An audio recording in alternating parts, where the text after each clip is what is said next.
Sejumlah negara di Eropa Timur berbondong-bondong membeli sistem HIMARS buatan Amerika Serikat.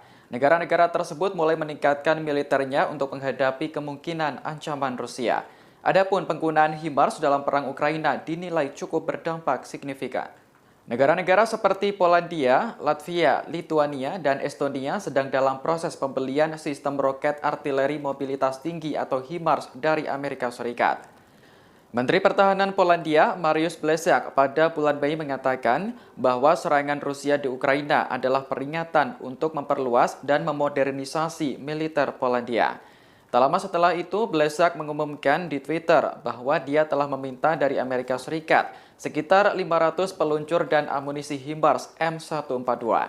Pentagon mengumumkan pada 15 Juli bahwa Departemen Luar Negeri Amerika Serikat telah menandatangani penjualan 6 M142 HIMARS dan peralatan terkait ke Estonia senilai 500 juta dolar.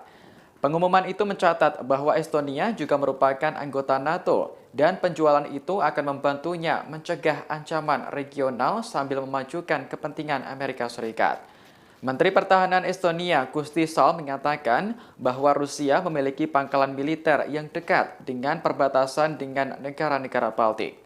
Dia mengatakan jika Estonia dipersenjatai dengan HIMARS, maka akan membuat serangan Rusia jauh lebih mahal.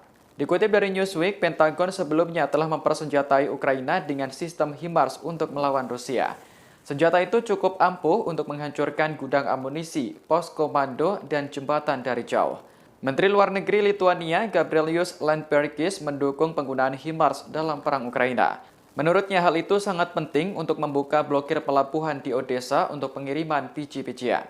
Laporan lain juga menyebutkan bahwa Latvia yang merupakan anggota Baltik juga mendekati Amerika Serikat untuk membeli HIMARS.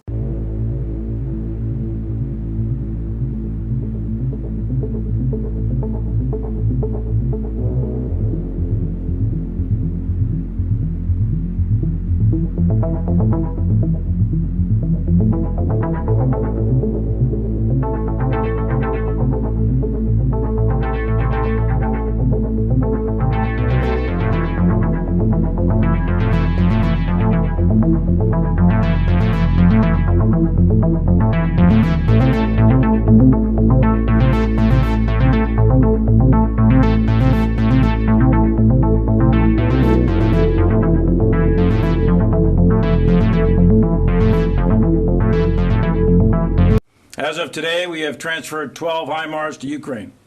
This is part of more than 20 that the United States and our allies have committed.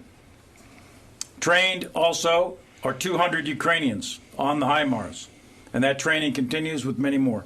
Russia has tried and failed to break the morale of the Ukrainian armed forces as they defend their home. Ukraine's leadership also stands unbowed and unflinching. And we were fortunate today to have the opportunity to hear directly from my good friend, Oleksiy Reznikov, Ukraine's Minister of Defense.